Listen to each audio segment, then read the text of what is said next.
Otep, bien-aimés frères et sœurs, vous connaîtrez la vérité et la vérité vous affranchira. Ça, c'est pas moi qui le dis, c'est la Bible qui le dit.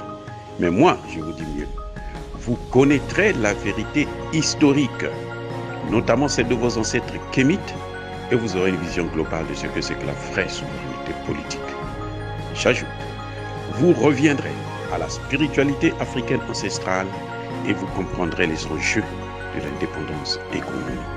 Et pour terminer, vous accepterez votre identité culturelle kémite et vous obtiendrez deux choses. La première, c'est la paix. La seconde, c'est le développement, à une condition. L'unité de toute l'Afrique noire, l'unité de tous les Noirs du monde entier.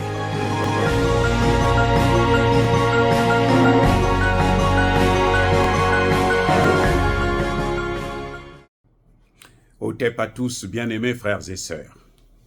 Alassane Ouattara est prêt à tout pour satisfaire les Occidentaux afin d'avoir un quatrième mandat. Alassane Ouattara est tellement attaché au quatrième mandat que tout ce que Emmanuel Macron va lui demander ou tout ce que les États-Unis vont lui demander, il va le faire. C'est ainsi que vous avez suivi cette histoire d'hélicoptère où un hélicoptère ivoirien a circulé et rentré, a violé le territoire burkinabé. Et on apprend de nos sources qu'en fait, c'était pas des pilotes ivoiriens, c'était des pilotes français, probablement. Donc, visiblement, c'est la France qui passe par la Côte d'Ivoire pour provoquer le Burkina Faso. Et vous savez aussi qu'ils ont enlevé 2 volontaires à cette occasion. Et il y a eu même échange de tirs, mais l'hélicoptère a pu échapper très vite avant que les forces de l'air burkinabé ne puissent rentrer vraiment dans le combat. Donc voilà, ce qui est en train de se passer, c'est que Alassane Ouattara il veut tellement avoir un quatrième mandat, il est prêt à tout. Il y a un problème pour la France. En fin de compte, je ne sais pas si vous le savez, on a découvert qu'il y a de l'uranium aussi au Burkina Faso, ce qui est évident. Il devrait en avoir aussi au Mali d'ailleurs. La France a perdu l'uranium du Niger. Elle veut se rabattre sur l'uranium du Burkina Faso. Comme d'habitude, puisque eux, ils veulent les choses gratuitement, donc ils ne peuvent pas négocier avec le gouvernement, surtout qu'aujourd'hui, ils sont en mauvaise posture pour négocier avec le gouvernement. Alors que fait la France? C'est de voir avec Alassane Ouattara pour que Alassane Ouattara puisse occuper une partie du territoire burkinabé. Faire exactement ce que le Rwanda est en train de faire en RDC. C'est ce que vous voyez que Alassane Ouattara est en train de vouloir faire actuellement. Tout ça parce que monsieur veut un quatrième mandat. Et eux, ils savent qu'il est tellement attaché au quatrième mandat. Surtout qu'il y a un problème pour Alassane Ouattara. C'est que si Alassane Ouattara perd le pouvoir, il sait qu'il ne peut pas vivre en Côte d'Ivoire. Il sait que sa place ne peut pas être en Côte d'Ivoire. Il sait aussi qu'il ne peut pas vivre au Burkina Faso puisqu'il a déjà dit qu'il n'est pas burkinabé. Et puis avec toutes les misères qu'il est en train de créer au burkinabé, il ne sera pas le bienvenu encore sur cette terre, sur la terre de son père. Donc, la seule hypothèse pour lui, c'est d'aller vivre ensemble en France. Mais en France, quand les Français, leurs intérêts ne sont plus en vous, lui, il n'aura pas la chance d'avoir un poste comme Macky Sall a celui de gérer le 4P, hein, le pacte de Paris pour les peuples de la planète, un concept complètement nul comme celui qu'il a créé, Emmanuel Macron lui-même. C'est-à-dire qu'à l'intérieur, il n'y a rien devant. On ne sait pas qu'est-ce qu'il veut, le pacte de Paris. Paris n'a pas d'argent. C'est un pays qui est en déficit depuis près de 25 ans. Eh oui, Paris est est un pays en faillite depuis plus de 25 ans. Ce n'est pas moi qui le dis, c'est François Fillon qui l'a dit depuis 2007, qui le disait quand il était Premier ministre. Il dit, moi, j'ai hérité d'un pays qui est en faillite depuis plus de 15 ans. Alors maintenant, ça fait plus de 20 ans d'ailleurs, 25 ans, 30 ans. Voilà. Donc, lui n'aura pas cette chance-là. Donc, même en France, sa vie sera misérable. Voilà le grand problème de Alassane Ouattara. C'est qu'est-ce qui va venir, l'après-pouvoir. Gbagbo a perdu le pouvoir, on l'a amené à La Haye, on l'a libéré, et il est sorti de là victorieux, puisqu'on ne l'a pas condamné. Au contraire, on l'a blanchi. Et il est rentré chez lui. Il est en paix chez lui. Mais Alassane Ouattara ne pourra pas être en paix, ni en Côte d'Ivoire, ni au Burkina Faso, ni en France. Parce qu'en France, il n'a pas pu donner à la France ce que la France attendait de lui. Elle a donné les terres, il a donné l'argent, il a donné l'économie, il a bradé le pays en quelque sorte chez les Libanais, les Marocains, les Français, Américains. Mais après lui, on peut arranger tout ça. Oui, on peut arranger tout ça. Parce qu'il n'y a rien qui est éternel. Hein. Ce qu'ils sont en train de faire là, c'est parce qu'ils le font avec des mauvais dirigeants. Quand tu auras des bons dirigeants, on va te remettre sur la table. On doit tout renégocier.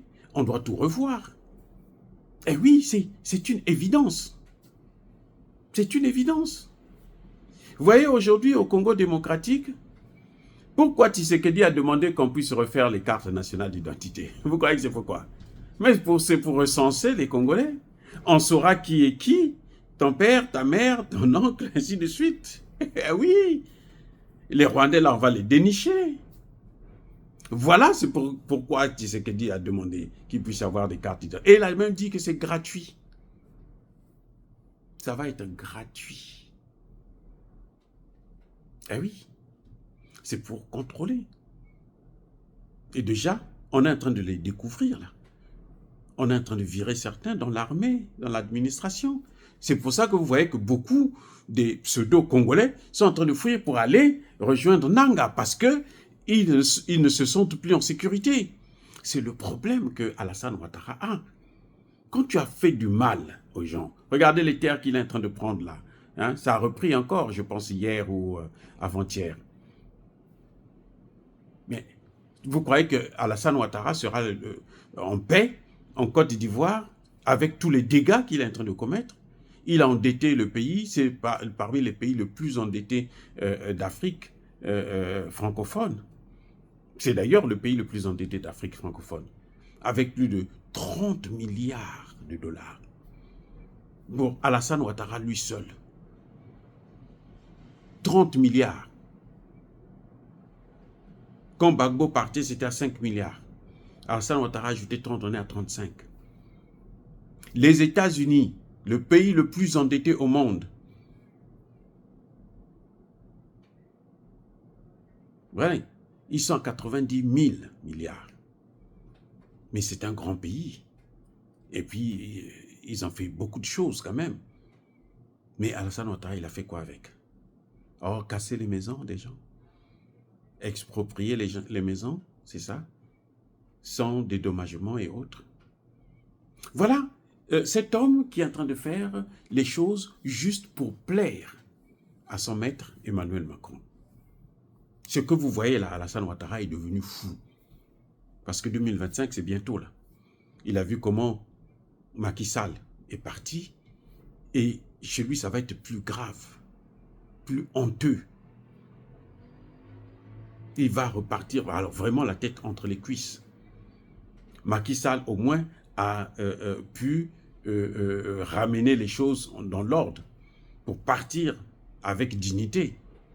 Mais Alassane Ouattara, ça va être terrible. La France a besoin d'une guerre contre le Sahel.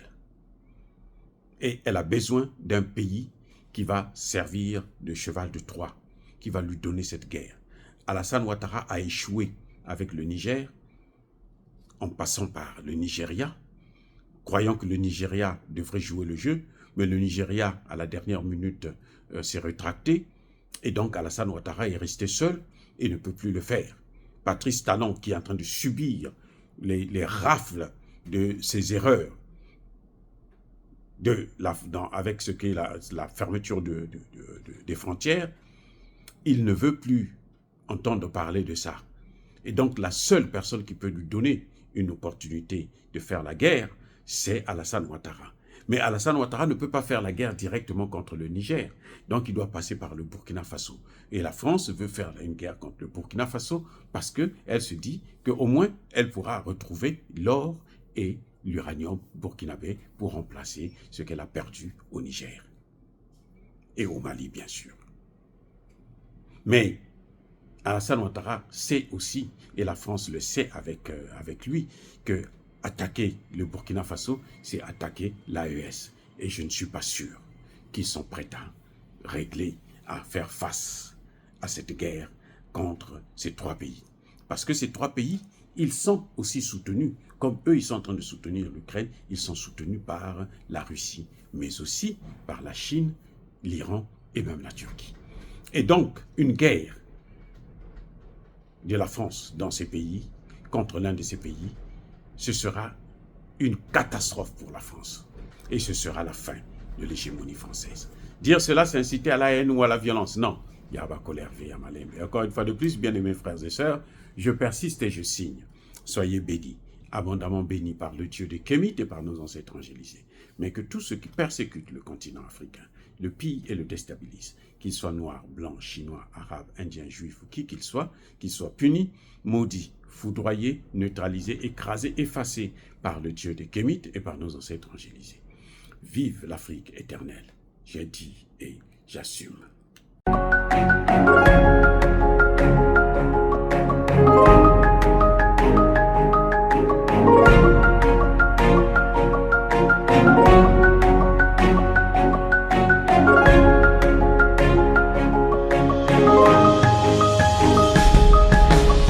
Eux, ils marchent par la foi et non par la vue.